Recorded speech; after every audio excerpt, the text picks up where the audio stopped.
Chat Live. I am your host, Carol Freeman, creator of the Fast Track Keto Success Program. I forgot what I even called it. And you are? Keto Kendall here with the laser pistol. Alright, so, Before we start though, should I turn off the things? I don't know. Let us know. Let us know if we're in Seattle right now and nobody has air conditioning. Well, we don't. And we're getting record heat. So let us know. Is that fan noisy in the background? Let us know if you can't hear us. But we had some when I was in San Diego and it was fine. But I like how that's the preface now. We're in Seattle, so it's really hot right now. Yeah. like that makes sense or something. I know, right? So, hey, let me give you a rundown of what's happening on the show today. And so we're going to have a question of the week for you.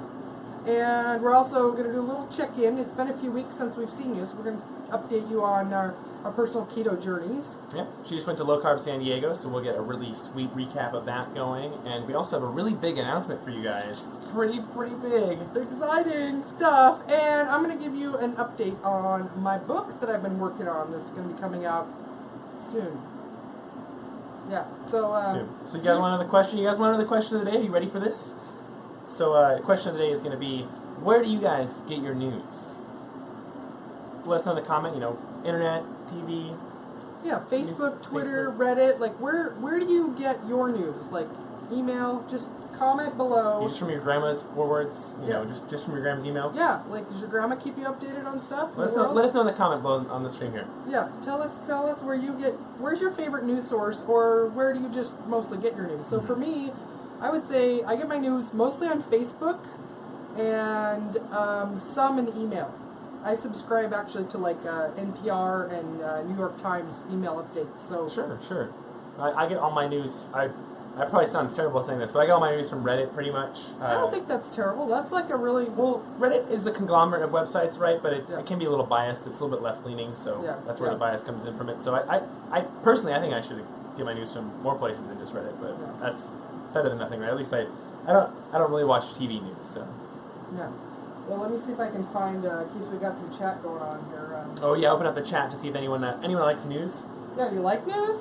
A lot of people don't even care about news. I mean, I remember when I was growing up, it was like the news was on first thing in the morning and then at 5 o'clock at night. And it was always local news, right? It was never like, Well, it was local news stations, and then they would have like a segment that was like world news. Oh, like, sure. That, yeah. And then while I was growing up, then they came out with CNN and whatever else we've got right now, but those all came later. Yeah, I don't even know what they are now. It's like Fox, but that's not specifically news, though. I think. I mean, Fox is like entertainment stuff on it too. So. Where are videos? Okay, I think I'm gonna get this one here. So. Okay, pulling up the videos chat right now for you guys. So let us know. Sorry if it's a little bit darker right now. We mentioned that we're in Seattle and it's so hot, so we have the lights turned off. Yeah. So that we can. We're trying a new thing here. It's not that dark. It actually it doesn't look that dark. Yeah. Surprisingly light. So the lights put off a lot of heat in here. So we're doing light, low makeup. Yeah, low makeup to complement the light. We've got the fans running in the background to try to keep us from sweating out of the camera. Again, let us know if it's too loud, because you never know. You never know with the microphones. They pick up some weird stuff sometimes. So. Where do we? Okay, so I need to pop out and then I'll see the comments, right? Oh no. Oh no, that's awful. Press escape. There you go. And I think there's no comments here as well. Okay, all right. Yeah, let us know in the comments. Where do you guys get your news? Do you like getting your news? I don't know. Do you like getting news? Do you like getting news? Where do you get your news? Where do you guys stay up on current events, current topics. Because I think a lot of people misunderstand news as just politics, but no, there's more than just politics in the news, right? Current events, that kind of stuff. Yeah, like for example, yesterday, Glenn Campbell died. Musician, died of Alzheimer's. I heard about that. It's lead singer for. No, I think he was his own. Really? His own was he a thing. country musician? I think. Yes. Because Haley, my girlfriend, was telling me about this, and she likes country. That's why. That's why she. Yeah, I guess I get my news from my girlfriend. That's. So that's where I get all my news, I guess. Well, besides Reddit, my girlfriend. Current events, the most recent news you get from your girlfriend. Definitely, yeah. All right. A little bit of Facebook. Well, when it comes to categories, you're not that into. No, exactly, because I kind of a very specific news that I'm into. So it's like if it doesn't fit in that category, Haley tells me. Yeah, it's not world events or politics, so you didn't know about it. Or video game related. Yeah. Yeah. So, all right. So should we talk about us a little bit? Let's talk about us. Can we just talk about ourselves a little bit? We've been away for a few weeks, so you might have. I know you guys have noticed. I know you noticed. You've been missing us, haven't you? Yeah. So you want to check in with yourself first? Check in with myself. I'll let you talk about yourself first, so that I can talk about myself longer. We've got a live studio audience here today. We have a small studio audience today. Yeah. It's going to be a mystery, though. So if you hear clapping in the background or clapping laughter... and applause. Yeah. Filmed before a live studio audience. She's going to have to fake some laughs now. Well, I've been... Actually, that reminds me. I've been listening to this book called Influence on audio. What's the audio book thing out there? Audible. Audio thing. Audio book thing. Audible. The audience is clapping. The audience was clapping slightly. Yeah. We have to tell you the audience was clapping. Yes, because it's not necessary claps. I don't know. It wasn't funny. So I've been listening to this book on Audible called Influence, and it talks about like why there is that canned audience laughter on sitcoms, and even though it's fake, nobody mistakes it for like real laughing or live studio, or that it was actually even occurring when they made the joke when they were recording it. Yeah, exactly. It's because they found that it's like social influence, a social proof. So we tend to, as humans, do things that other people do, and actually that influences a lot of our actions when there's other people around us. And so it's like if we see other people doing it, then we accept like, oh, that must be the normal thing to do, so we kind of join in. It also has to do with like why in big cities it's less likely that people will intervene and act to help somebody. It's because nobody else is doing it, and so then they think like, well, they're not really hurt or in need, or somebody else is going to do it, or something like that. Is it my responsibility? And so that whole like clapping and laughing on shows is well, you've probably noticed that the laugh track on TV shows is not one person clapping or two people clapping. It's like a dozen, right? So right. Because if just one person was laughing, you wouldn't laugh along. Well, no, this guy on his YouTube channel, he took a couple sitcoms with their laugh tracks, took them off, and he replaced it with just him laughing. Oh. So it's, they'll make a joke, and it's just him going, ah, and it's the most awkward, weird thing ever. Because, you don't want to laugh, but just the one guy laughing. Right, and it probably makes every joke sound really stupid. It makes them less funny, right? So, total social influence, I think that's a huge thing. Well, and we're totally going off a track here, but I think this is a great topic because, it's part of why keto communities are so powerful in helping you stay on track. Like, if you're trying to do this all by yourself and everybody else you're hanging out with is doing something different, it's going to be hard to, just because that's the way we're wired as humans, to keep on track and to, but if you've got a community and other people are doing what you're doing and you feel like them, and that's like a little teaser into Low Carb San Diego experience for me. And my personal check-in then is that we've taken a couple of weeks off, a few weeks, 2 or 3, so that I could focus on working on my book. And I found personally, and some of you might be subscribed to my emails, and so you might have seen this as an email that I sent out as well. I found it was really hard to break out of old habits and routines that I had for my business. Like there's a lot of different hats I've got to wear in running my business, and I have specific ways of running my days, and so even though I set 2 weeks off to do that, it was difficult to get into a new routine of writing every day, and it took a couple of days to kind of get the wheels turning and the new habits and things like that going, and then unfortunately by day 3 something bad happened, which I'll tell you about in a minute, but I'm going to finish kind of recapping what my 3 weeks were, and then I'll go back to that bad thing, because once we hit that, then we probably won't talk about anything else personal. But, but then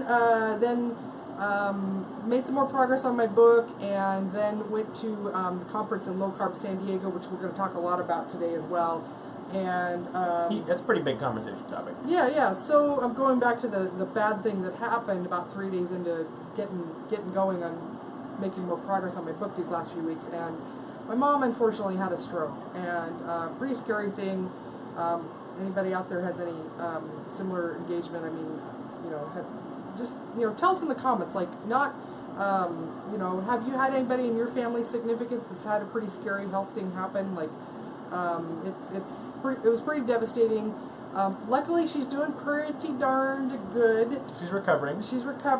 And not really too much residual effects. So she got really lucky. We got lucky. Yeah. If you could say, like, is the best stroke possible, fingers crossed, it was. I mean. Yeah, so, and more good news out of it, she's actually decided to join us in a keto lifestyle as well. So which really, I thought... really excited. Personally, this is my grandma. I personally was very surprised that she was, so willing to make this massive change, but I think there's a wake-up call for her, so... Yeah. I mean, and unfortunately, that's what it takes for a lot of us. I mean, for me, the big change that I made to go keto took a massive traumatic event in my life to open my eyes to the need for that. And for you, it was, I remember clearly, it was my grandmother, your great-grandmother, dying a couple of years ago. That was a big scary thing for you that caused you to make the change as well. So. No, it definitely doesn't have to happen to you. It's just experiencing something in your family, someone going through something so massively life-changing. It's like, okay, well, I need to change myself then, right? If they're going to make these big changes, you got to make your own changes.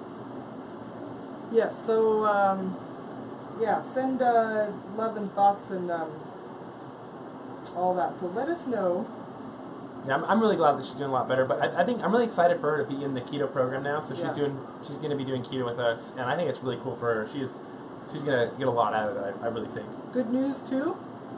So she's about 1.5 weeks into it. 1 week, she said she only lost 3.6 pounds. That's the classic. Yeah, right? The classic. Only.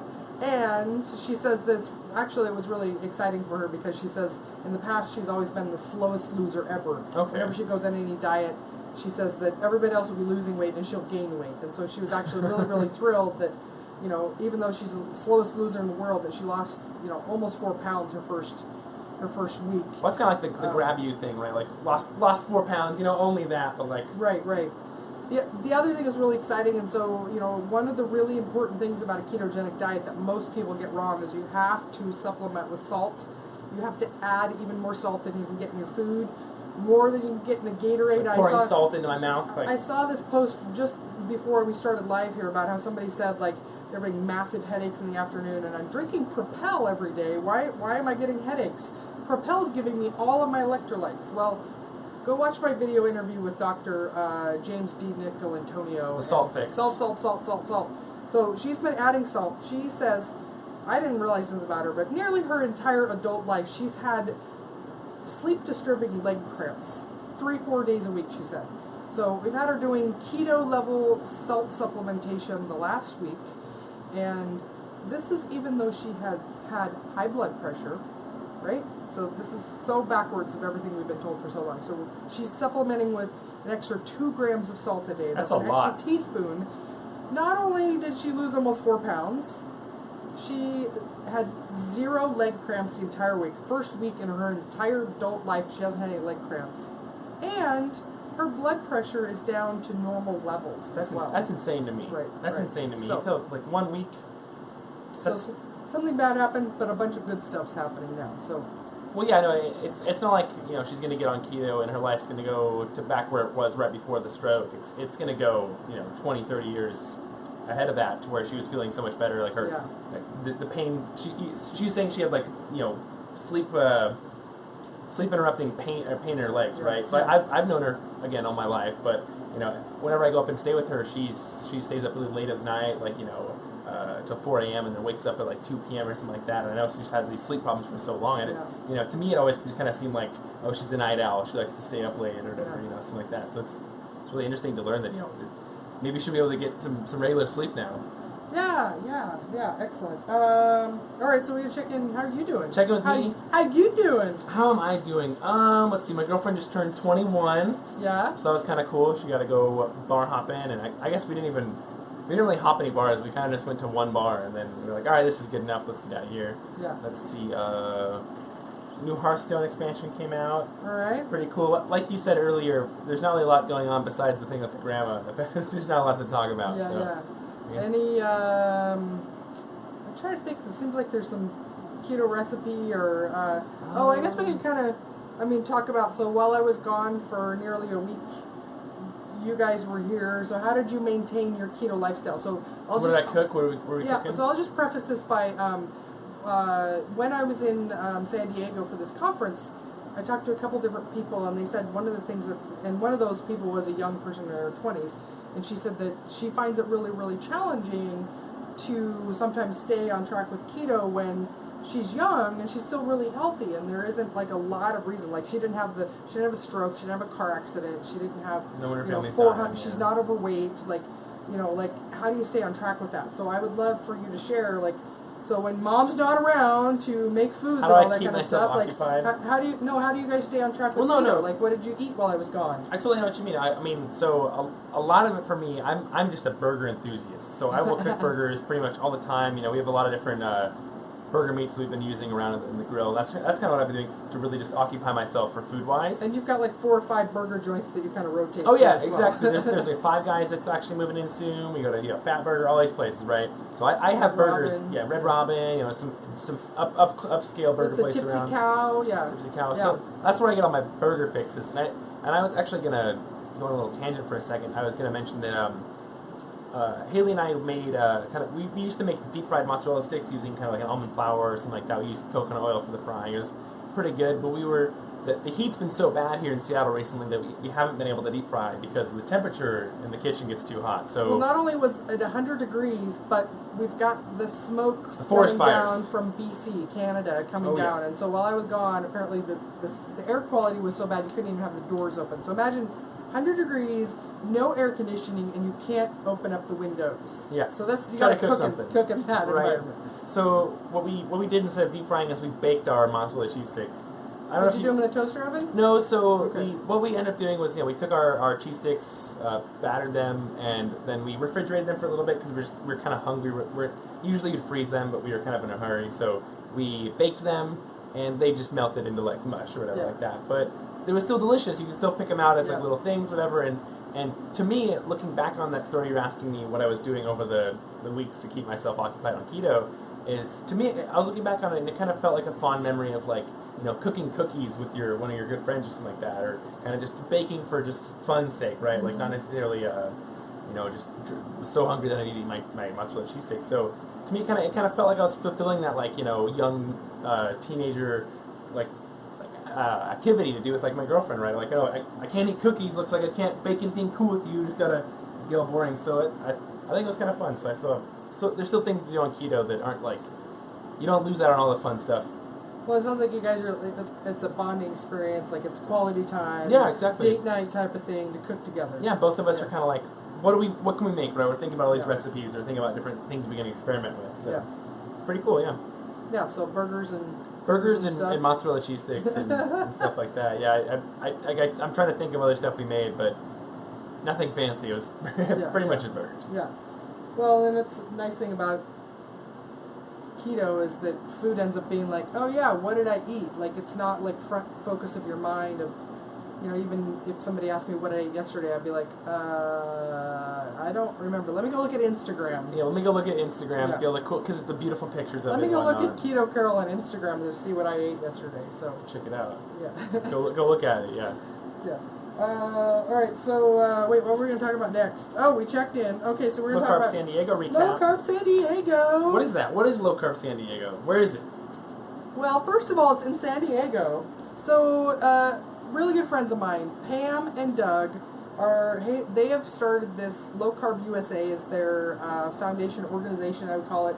And last year was the first conference that they set up, and so this year was the second annual. So they're having an annual conference, low carb. Now, most everything that there is keto diet focused, right? So the people that are talking and the people that are attending. So it's called Low Carb USA. Their website is lowcarbusa.org. And so this is their annual conference they have in San Diego. And I'm going to tell you in just a minute how you can get half-price tickets to next year's event. And so we're going to recap. I'm going to tell you who all the speakers were, kind of very, very briefly their topics, and some other stuff that was going on there as well. And it's just a phenomenal conference. If you are into the keto diet and you want to learn everything you can, or if you want to if you want to stay involved in the community, right? So what we were talking about earlier about when you've got that community, it's much easier to stay on track and stay motivated because you're part of the group and everybody's doing the same thing. And so if you're feeling isolated out there, imagine what it would be like to spend 4 days with everybody that's there. Breakfast, lunch, dinner, snacks, whatever they're doing is all low carb, all keto foods. Like, how awesome would that be to not have to explain yourself and everybody else is eating the same way as you the whole time? I can feel awkward, right? Yeah. Yeah. So that's, one part of it. Making amazing friends and connections as well. That's another thing that happened. The presenters that they have at this conference are the thought leaders in keto. If you're a fan of any of the big people out there, the big names, clinical researchers and doctors, they're all there at this event. So, from Dom D'Agostino, our #1 researcher, the authors, you don't even know. Whoa, that guy's insane. Bullock and Finney, the authors of both of them? Art and Science of Low Carb Living and Art and Science of Low Carb Performance. Both of them were there. And I'm going to go through the whole list. Right? How many? The diet doctor, you guys know him, Dr. Andreas Infeld. He was there. Dr. Eric Westman. How many days did you say this was? 3 days or 4 days? It was 4 days. So last year the conference was 3 days. This year they had so many people that wanted to speak and so much information they wanted to share. It was three and a half, so 4 days. That's crazy.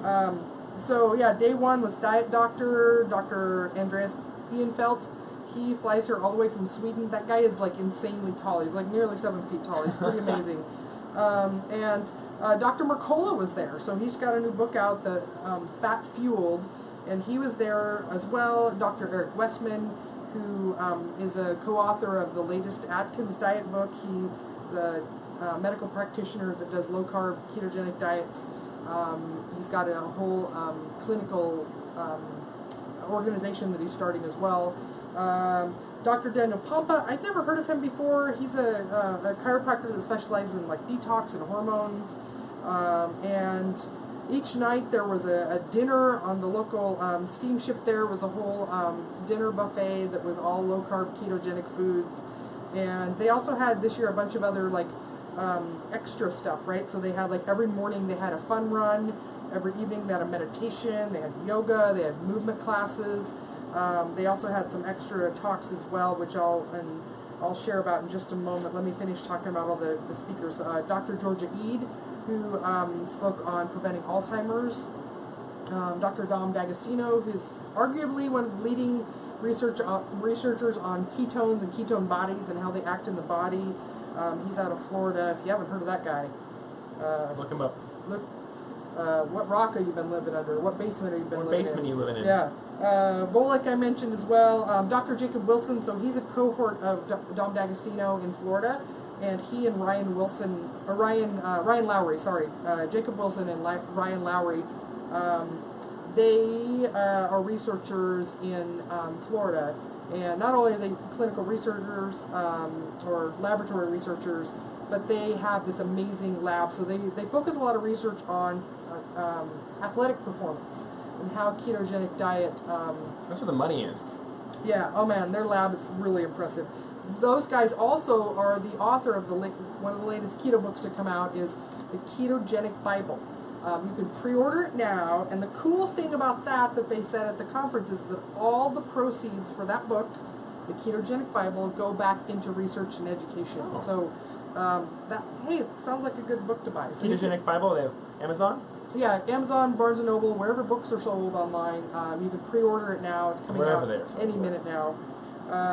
Keith Berkowitz as well. He's somebody I'd never heard of before, but he talked about digestion and low-carb diet. Nicole Avena, she was going to talk about the science behind sugar addiction. Fortunately, her flight got canceled, so she wasn't there. Bummer.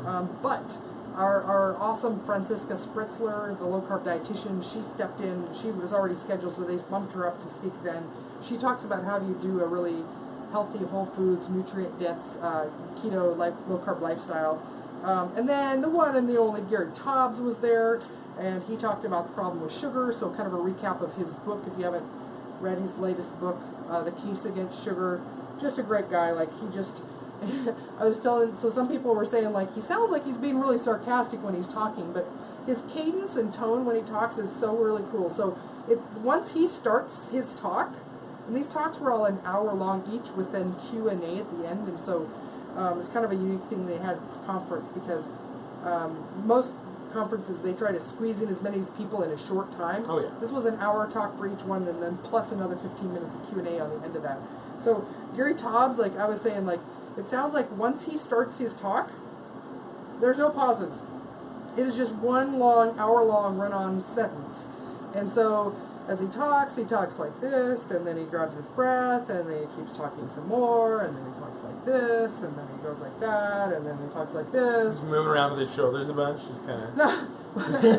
Just kind of very shouldery. Not so much, but his voice tone goes up and down because it's just one long talk. So it must be a sax player then. Maybe. I don't know. Actually, I think he has a history of being a runner and an athlete, so I think wrestling as well, too. Oh, so. well. Yeah, Gary Taubes is really great. So then day 3, Dr. Sarah Hallberg. If you haven't seen her TED Talk, she has a fantastic TED Talk out there about, she's a medical doctor, a family doctor, family physician, and she treats diabetes in her clinic with low-carb approach. And it works, right? Yeah, so she's talking about, like, we need to change our whole medical paradigm because this works so well and people don't need their medications that they don't need to have diabetes. Like, this is just a simple solution. Yeah. Pull our heads out, people. No, she didn't say that. But we will. We will say it, though. That's the shortcut version, summary of it. And then my good friend Miriam Kalamian was there as well. So she was talking about troubleshooting high blood glucose levels. Miriam is a keto nutritionist that specializes in cancer. And then Dr. Naisha Winters was there as well.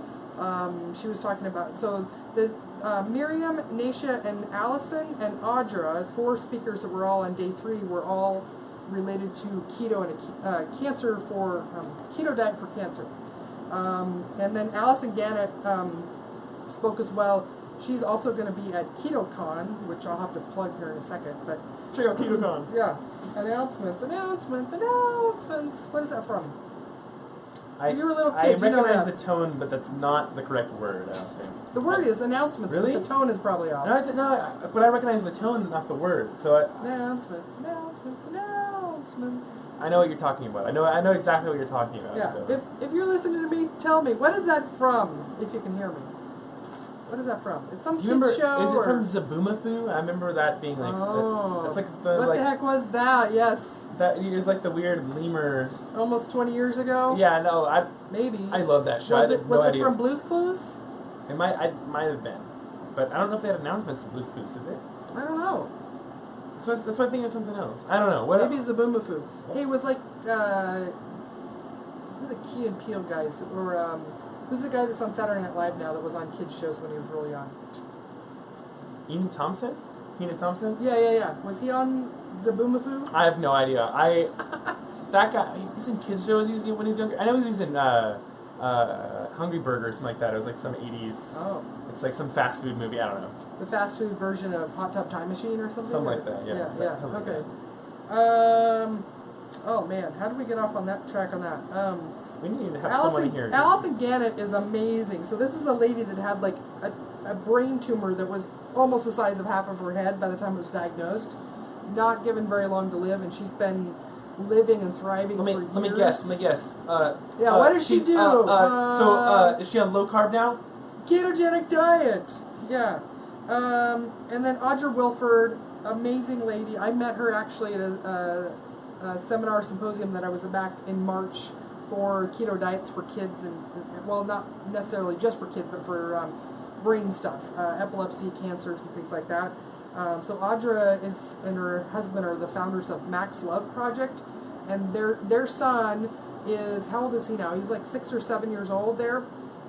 At just, I think he was about 4 years old, diagnosed with nearly inoperable or totally inoperable brain cancer that basically was palliative care options was what they were given at that time. And so she shared the story of how they've battled that and how well he's doing now, and how they went in and cut out a big massive tumor out of her son. And he was there. He looked so great, amazing, and you wouldn't even know that he's been through what he's been through. But Is that brain cancer? Yeah. So, and then, okay, so it just keeps going, right? So the rest of that day, Rob Wolf was there talking about... Oh, that's a big name. Yeah, clinical potential, the ketogenic diet and brain injuries, basically, right? So trauma from veterans of war, people shooting off guns, sports injuries, and then I heckled him a little bit, and I yelled out car accidents because he didn't mention that at all. But that's a big. You were a heckler at. I did. Did he see you? And he's like, I was sitting a few rows back. He saw me. You need to stop heckling me. Later on, I told him. I said, I'm sorry for the heckle, and he's like, oh, it's all right.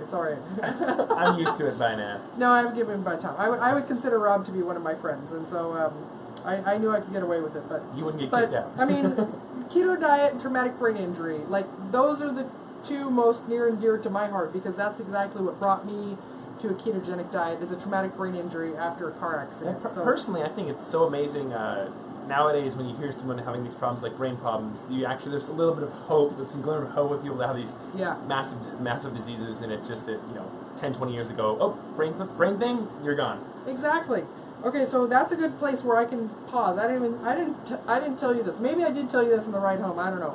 This is where we get to talk more than we do all week. Actually. Yeah, we talk half the time from the week here, and half the time on the ride back from the airport when he picks me up. Yeah. Okay, so I'm going to pause right there and interject. You guys don't listen to this. I'll tell you. I'll pause and tell you all the speakers that were there.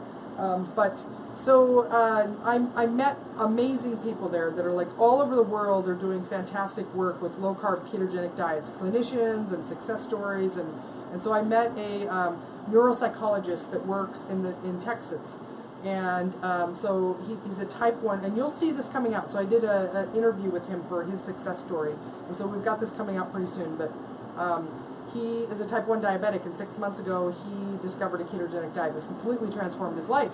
But he is the one that evaluates people after stroke or brain trauma of any kind to assess like what they need for medication or treatment or therapy or no. Actually, he doesn't prescribe medication. I'm wrong about that. But he is the one who assesses their function of the brain that can evaluate how much brain damage there was. And it's hard to tell. It's really hard to know. Well, there's special tests, and he has a PhD basically in psychology in order to be able to do this.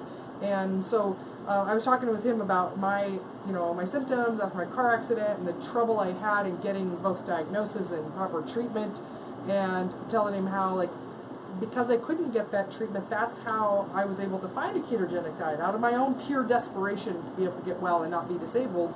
And he says, and I agree, because thankfully I didn't get those treatments because I would be in such bad shape. Because the standard of care, if I would have gotten diagnosed as having that brain injury, this is what he said. He said, thank God you didn't get diagnosed with that because you'd be on 10 medications and you'd weigh 400 pounds.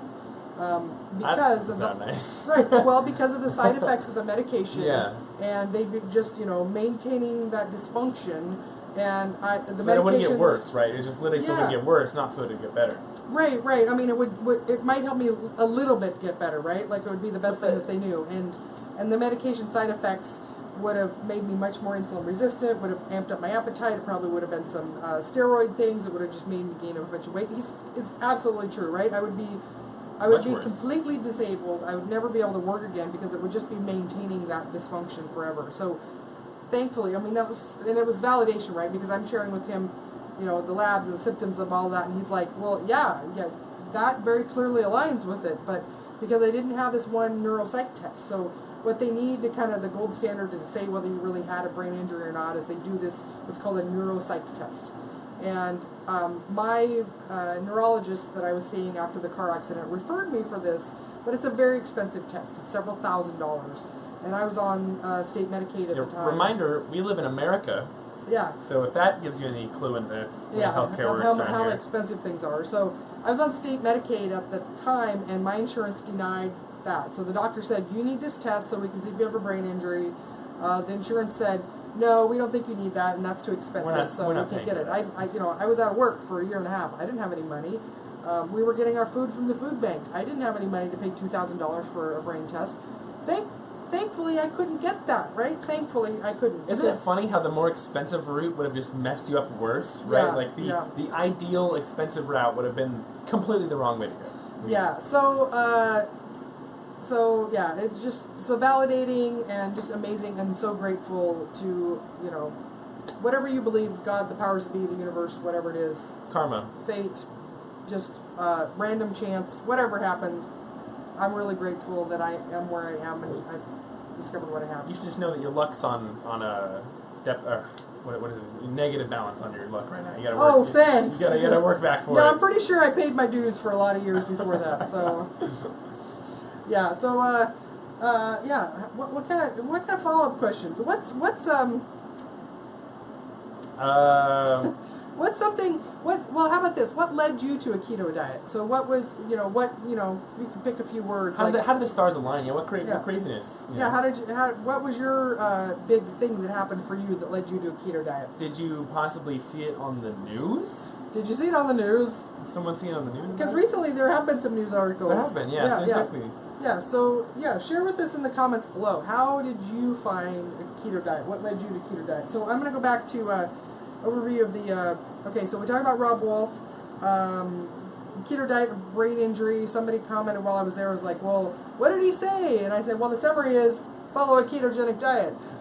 That's all you need to know. Just do it. Yep.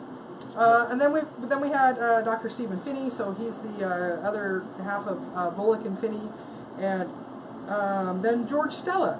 So this is a guy I'd never really hadn't heard of him before the last year, but several people brought him up to me over the last year, probably like, have you heard of this guy named George Stella? He's a low-carb chef. And I'm like, no, never heard his story. And so to start out his talk, so he was doing a cooking demo.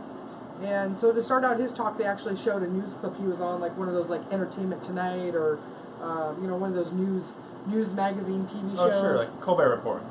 Yeah, before it was that. So, but not a humorous news show. But yeah. So they showed this thing, and so it told his story of how he was 400 pounds as a chef, and how he changed his diet, and it changed his entire family's life. And so he lost 200 pounds, and I think with his entire family they lost over 400 pounds combined following low carb. And he actually used to have on TV a low carb chef TV show. I'd never heard of it before, but it's not on the air anymore. But I'm like, what happened? Where did that go? There wasn't enough sugar and pies and whatnot in the show. Yeah, I don't know. People didn't watch it. Well, probably because it was at a time, like maybe I'm guessing from what it looked like, it was maybe in the 90s. And this was a time where, like, that was really bad, and Atkins was crazy stupid, and well, it's funny if you think about like the 70s and 60s, everyone's putting butter and fat on everything, and then, 80s and 90s, it's like, oh, no. Right, yeah. Vegan is the way to go. You still got that out there, too. So that was the end of day 3. Oh, there's one whole more day, right? So, that morning, so that morning we had, Tony Martinez. So he's a lawyer from New York, and he's a big-time advocate for keto and low-carb diets. So he's been a lobbyist and activist in nutrition for a long time. Like, he was actually really instrumental in DSHEA, so those of you nutrition nerds out there will know what that is, but it's laws back in the 80s, I think it was 90s actually, that it has to do with keeping supplements legal and available to us. Sure. And so he came to a low carb ketogenic lifestyle after being very overweight, type 2 diabetes, and ending up in the hospital with a heart attack. So again, tell us below, that's the event that leads you to keto. Yeah, what was your, so Lori's sharing that what led her to keto was her blood sugar. So her A1C was going up and didn't want to be on meds, all that other scary stuff with blood sugar. So Lori, you intervened right before you actually got to diabetes, but for Tony, it was way down the road. He already had type 2 diabetes, and he ended up in the hospital with a heart attack. That was his wake-up call.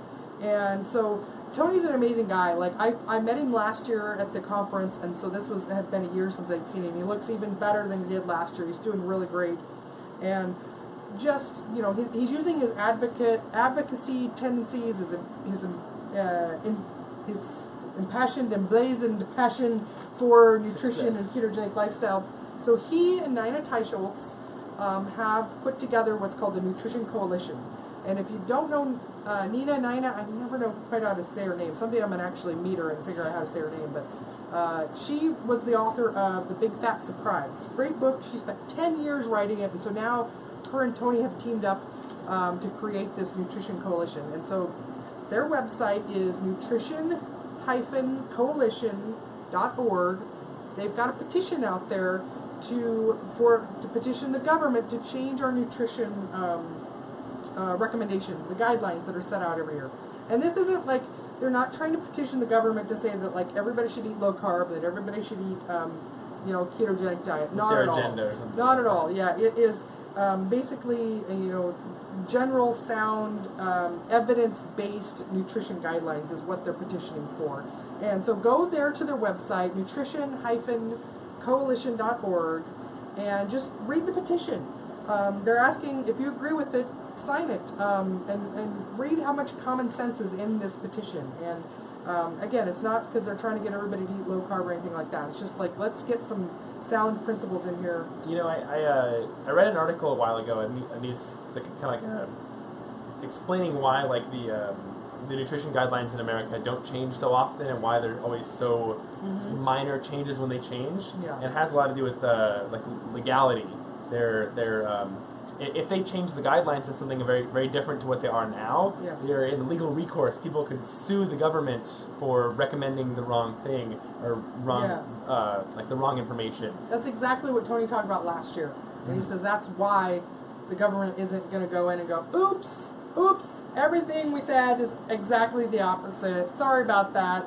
Yeah, because they won't ever do that. So because they'll get sued, because people will sue them and they'll actually win, which is ridiculous. I mean, hopefully they'll just change it eventually and just suck it up and realize guidelines need to be changed every once in a while. Yeah.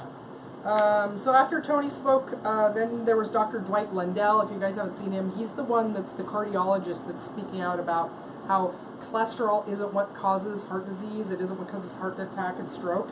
And so he was there talking about basically, endothelial dysfunction, which is the fancy words for like problems with your blood vessels, like basically cardiovascular disease, heart attack, and stroke, like what leads up to that.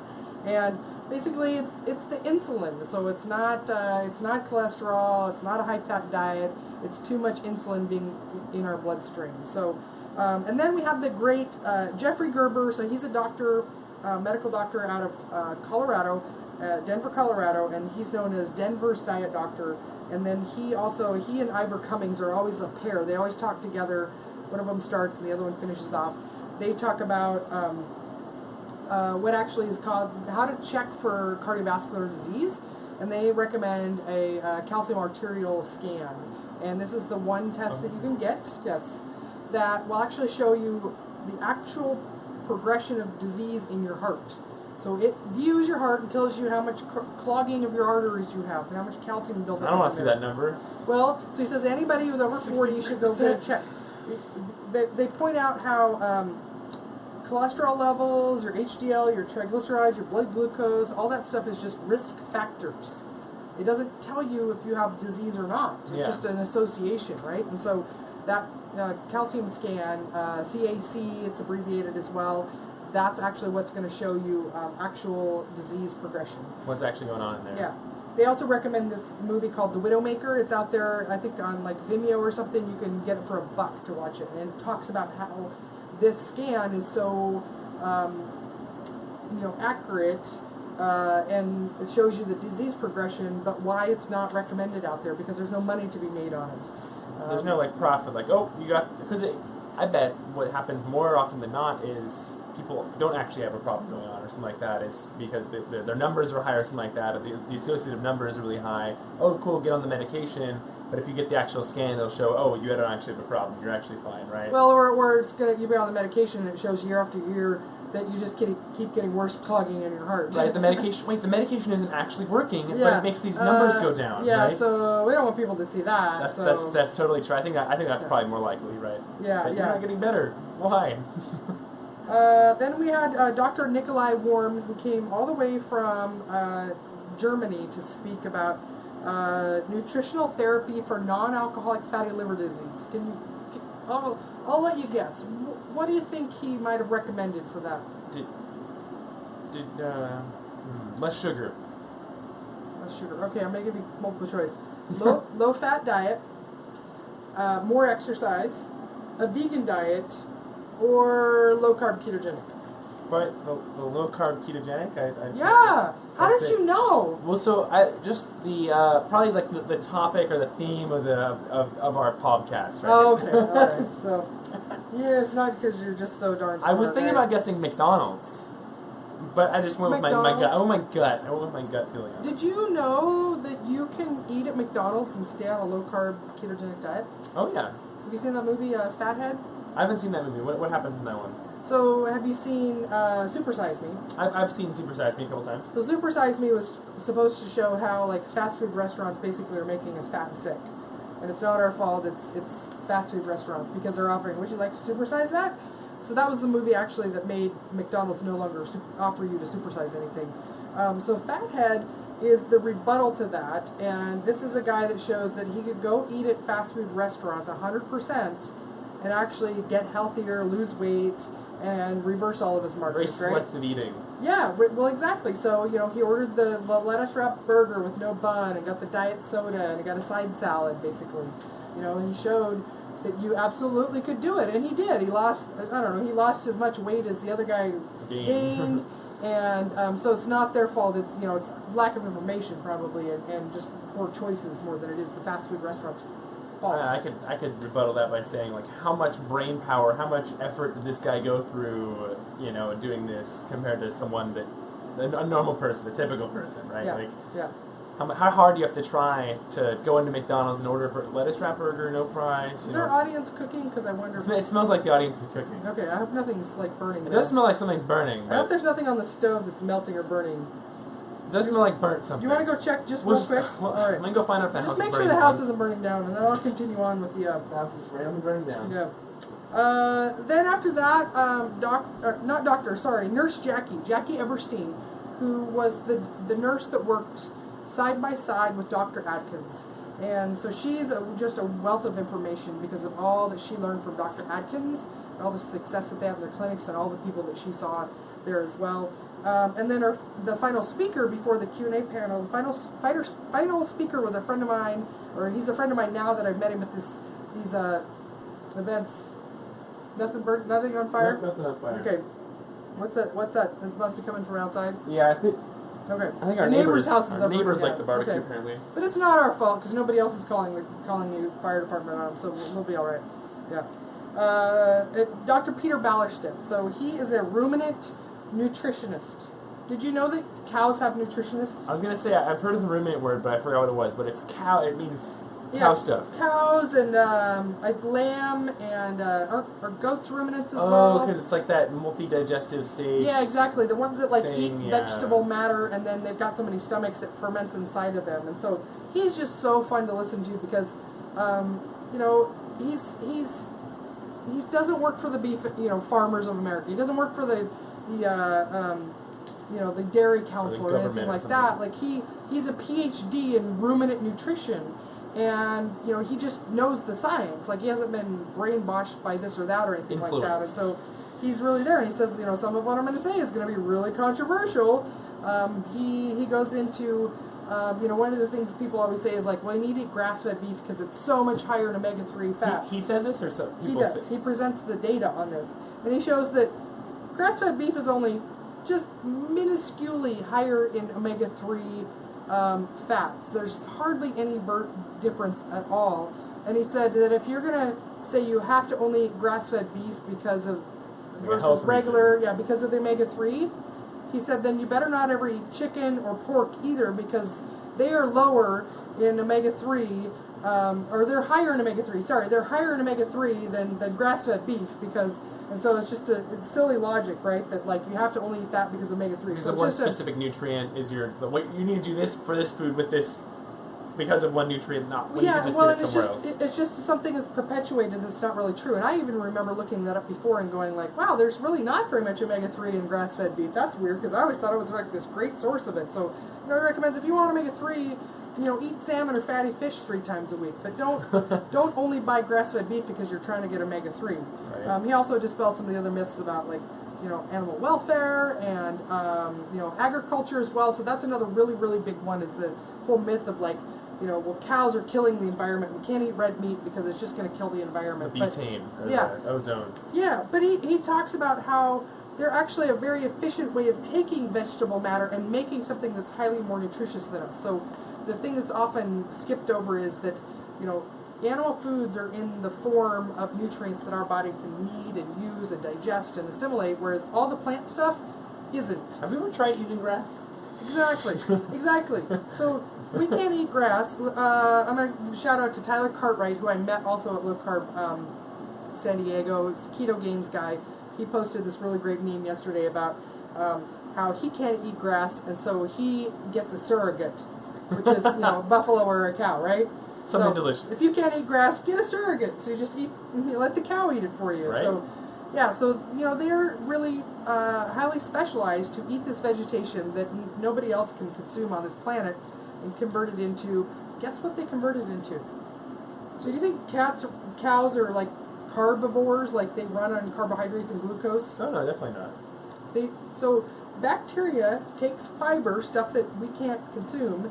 It ferments it. So bacteria doesn't eat it; they ferment it. Just put some stuff all over it, however they're doing it. Yeah, and they're in those chambers in there. You ever wonder why like cows and goats have such like big bellies that they look, they're very skinny bone-wise, and then their belly is so big? Yeah. It's because of the fermentation factory that's going on. I was going to say, think about like fermenting beer, making yourself beer. Like put all of that inside an animal. Exactly. Yeah. So that's what's going on, and there's fermentation, and guess what they make out of that grass? What do they make? Fatty acids. What? Did you know cows are fat-fueled? That's ridiculous to me. Right? That's so... mind blown. I'm going to explode. Pew, pew, pew, mind blown. Wait, so the cows make keto in their body? Yeah, they make fat in their body. They make fat in their body. Yeah. So did you ever wonder like how they could get fat on that? So they're making fats. Their bacteria makes fat from grass. And so cows are actually fat-fueled. Ruminants are fat-fueled. That's really cool. Yeah. So Peter actually had something else funny this year to say as well. He talked about how red meat, anything from a ruminant, is actually fermented vegetable matter, fermented plant matter, right? So it's if you want a plant-based diet, there's no better way to do that than eating red meat. What's the thing, right? It's like when something goes in your body, when does it stop being that thing it was and become the thing it became, right? Like Right. And so growing grass in a sustainable way is actually much more of a, and then having the cows eat it, and then us eating their dairy products and the meat is actually a much more sustainable way of providing food for our planet than growing corn and wheat that destroys the soil. Exactly. Non-harvestable, yeah. Exactly, and then it's hard for everybody. I mean, personally, the whole environmental argument for veganism is kind of ridiculous. I understand an argument that's based around the rights of animals and emotions and things like that. That totally makes sense to me. But when it comes to sustainability, that's kind of a moot point. It's not really. Yeah, and that's part of what he was doing, was kind of dispelling a lot of those myths that are out there about these things aren't even true, and there's not even a great ounce of truth in it, and so the only reason humans are destroying the atmosphere is because we're still eating meat. Yeah. So if you feel strongly you need a plant-based diet, like nothing better than having ruminants. I mean, how about goat milk or goat cheese, and what they need to do is they need to take a goat or take a cow stomach and just have it digest the grass for people, so they can eat the digested grass from the cow stomach, and they're still being a vegan. I don't know. I mean, you go. Does that count? Does that still work? Well, if you could get the fatty acids that the bacteria makes, which are just in with the meat, so if you could take the fat out of the meat. What I'm saying is make like a process that ferments the grass the same way a cow's stomach would do it, and then just juice it, or however you do to get the liquid out. It would be fat though. But so this bacteria turns it into. Also, it's just just use it as cooking, cooking oil. Yeah. But because it's inside the cow... No, skip the cow. The cow's gone. Right. You need a plastic, 3D printed... See, here's the problem, though. No, the lab-grown cow stomach, right? A 3D printed cow stomach. Yes. All right, Peter, I'm going to tag you in this and ask you about that idea. A 3D printed cow stomach, you have to have multiple chambers. Well, yes. I want to see that experiment. It's not a very, very simple process. So we just ground up grass. Grind up grass, put it in there, and then does cheese come out the other end? Is that how that works? I don't know if that's it. If you get the right attachment. Yeah, what kind of fat could come out the other end? Put the udder on this side of it. Yeah, and you could just milk it for milk, and then grass fermentation fat would come out the other end. We need a new name for that. That's how I learned how it worked in school, so I don't know. Oh, grass fermentation? Yes, that's the process. Okay. Then the final thing they had was a Q&A with all the speakers that were still there, and that was really, they went on for an hour and a half with that, so it was really, really fantastic. Just packed in, and, you know, the conference also is not just like, oh, the speakers are there to talk and then they're gone. Like, they hang out and they're in the halls and you can talk to them, take photos with them, pick their brain. It's really that community environment, right? Yeah. So I can't recommend enough going. And here's where I'm going to tell you how you can get your 50% off tickets. So whenever you're watching this, I hope you're watching this soon. I know this is going to live on forever on the internets, but now through August 13th, 2017, if you go to their website, you can get 50% off tickets for next year's conference, 2018. It's going to be the final weekend in July. And so go to lowcarbusa.org, click on the events tab. We'll try our best to get this linked before then as well. But if you're watching, go now. Lowcarbusa.org, events tab, go to the 2018 one, and you can get your ticket now for half off right there. And again, that's only through August 13th. 3 days. 2017. 3 days from we're filming this, but depends on when you're watching. Very it. So soon. I'm sorry if you miss it, but go now. They're going to be twice as much after that. So.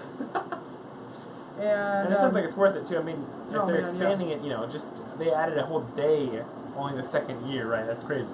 Oh, I didn't even tell you all the other stuff that was going on. So I got you on the first day. I actually did several interviews with people's success stories. These are going to go up on my our YouTube channel. So if you're not subscribed, Keto Carol YouTube channel. YouTube.com/Keto Carol. Yeah. Then I did some success stories of people. Amazing stories. So this one guy came all the way from India, 24-hour flight to get here with his entire family. Jeez. The guy's lost 75 kgs, which translates to be about 160 pounds. Yeah, I was going to say, that's a lot of weight.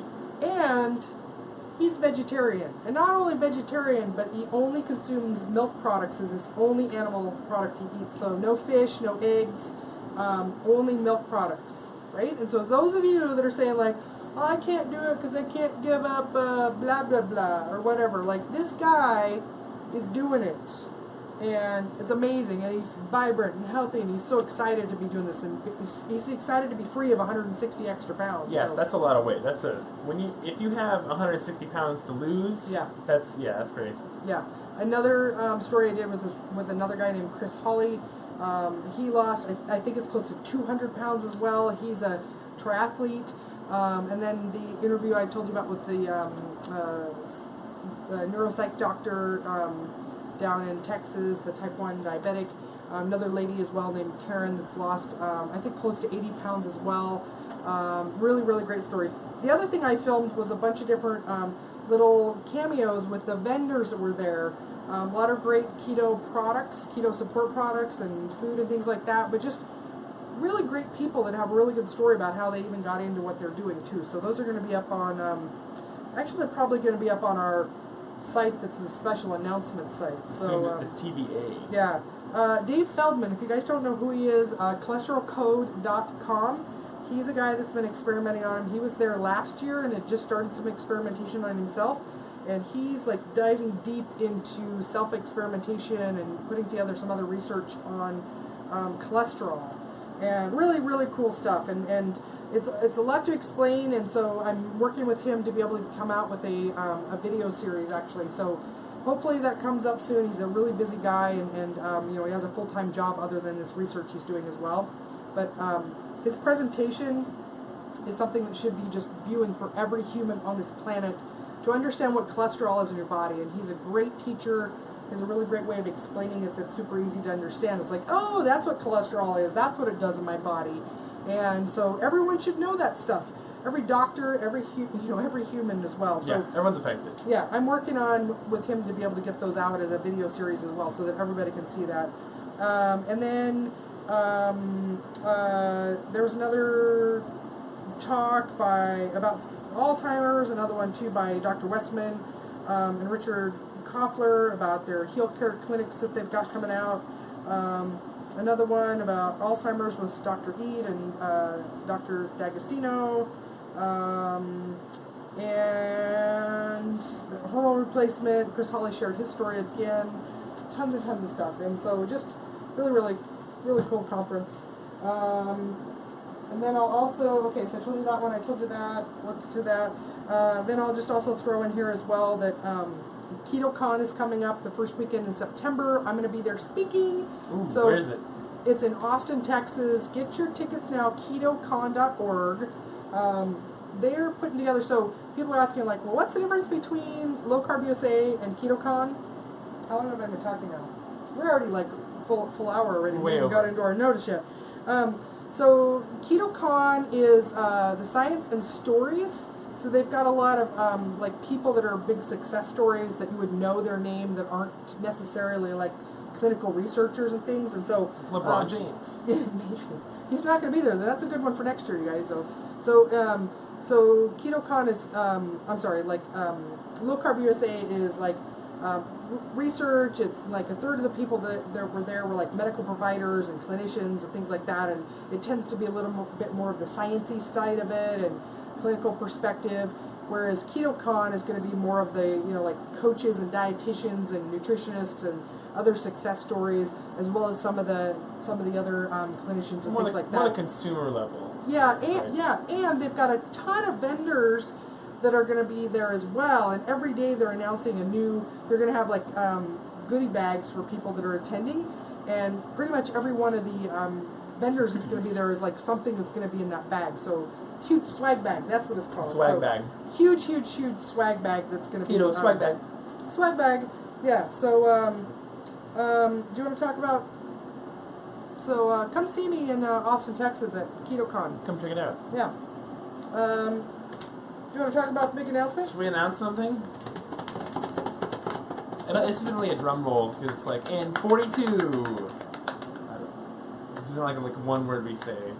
Oh. Because like we can say the answer together? is 42. Yeah, it just doesn't make any that's the sense. answer. Yeah. So. All right, and the big announcement is. What is it? What's the big announcement, Carol? I thought you were gonna say it. You want me to say it? I thought you were gonna say it. I was just in the beginning. Yeah, you got it. I got it. Okay. Yeah. I've been talking a lot. I need to drink some more water. And then I still got my tattoos on from the F-Bomb people. They're going to be at KetoCon as well. Such cool people and products. So I got my it's a fake tattoo, 2 of them. But she's thinking about getting them permanent. I had to honor them because they're just such cool people. So if you haven't checked them out as well, F-Bomb, dropitfbomb.com is their website, and they've got travel packets of all kinds of fat.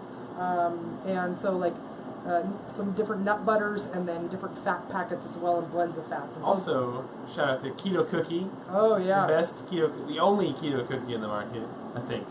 Well, there are some other ones, but nothing else is called Keto Cookie. The only good keto cookie in the market. Yeah, those guys are awesome too.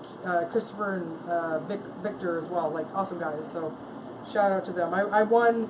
They gave me a packet of cookies, and then I won a packet of them as well. So more cookies. I think we've got 1 packet left now, but yeah, good stuff. Okay, so the big announcement. So the connections I made there, and just friendships and deepening the ones I already had, and just taking inspired action. Did you notice how we're kind of talking about news? Did you notice we're talking about news as kind of a theme throughout this? Catch that foreshadowing? News, foreshadowing, sneak peek, hinting. We have created, and we're in the process of developing, Keto News Network. So there's no source for keto news out there, is there?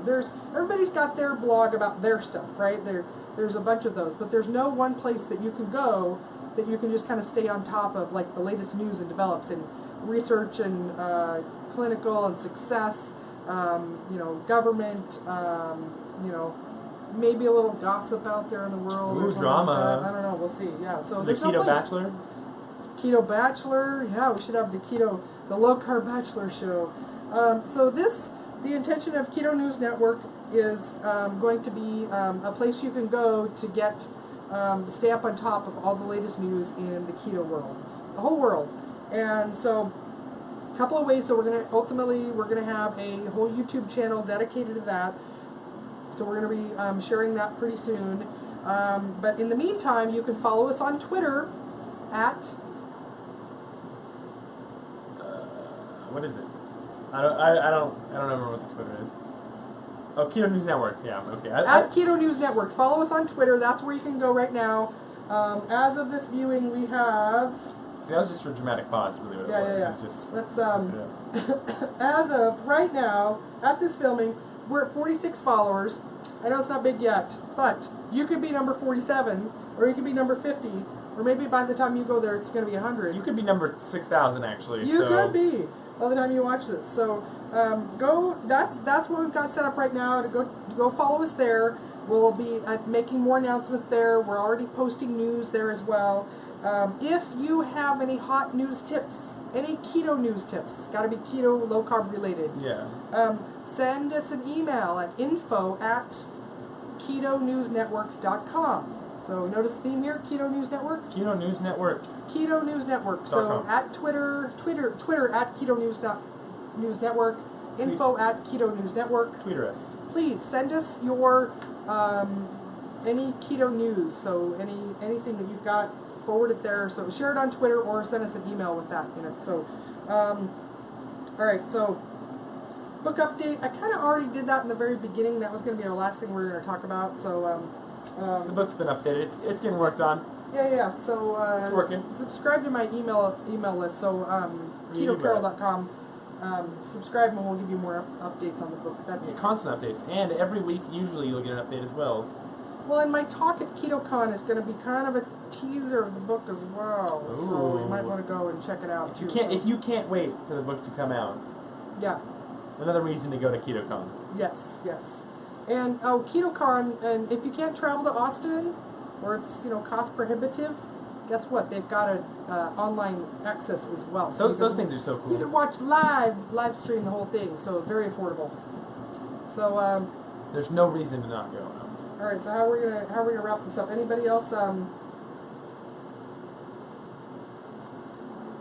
Well, hey, when this is over on YouTube, give us a thumbs up. 5 stars. They don't have hearts on YouTube, do they? No. All right, yeah. Wow. Subscribe if you want to see more as well. But we'll be back here again next week. We're back here to our regular show time. Thursdays, 4 p.m. Pacific. And let's not get into all the time zones because no, I don't know them. The world just keeps spinning. It's hard to keep track of them. 4 p.m. Pacific. That's what matters. Yes, 4 p.m. Pacific on Thursdays. Thanks for watching. That's all for now. Toodaloos. I mean, pew pew.